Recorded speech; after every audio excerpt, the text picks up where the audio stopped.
মনে করেন আপনার পকেটে পর্যাপ্ত টাকা আছে, আপনার চাচা দরিদ্র মানুষ, উনি ওনার মেয়েটাকে বিয়ে দিবে।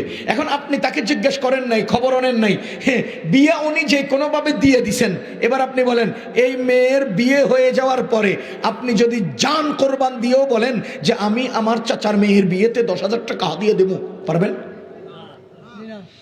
এরে ভাই, এটা খরচ করা তো আগেই, এটা তো খরচ করতে হবে আগে, এটা পরে খরচ করলে কোনো লাভ হবে না, পরে চেষ্টা করলেও কোনো লাভ হবে না।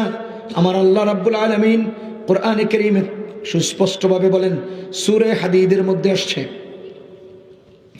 আল্লাহ রাব্বুল আলামিন বলেন লা ইয়াস্তাবি মিনকুম মান আনফাকা মিন ক্বাবলিল ফাতহি ওয়া কাতাল। কখনোই কর্মসাধনের আগের অনুদান কর্মসাধনের পরের অনুদান সমান হয় না।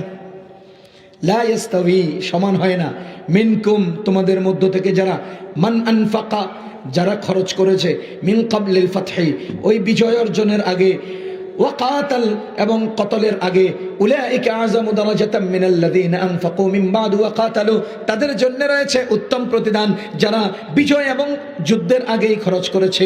সুতরাং যুদ্ধের আগে অর্থাৎ কর্মসাধনের আগে খরচ, এটা হলো দামি খরচ। কর্মসাধনের পরে কোনো লাভ নাই, কোনো লাভ নাই, সুযোগ হবে না, এই সুযোগ আর কাজে লাগানো যাবে না।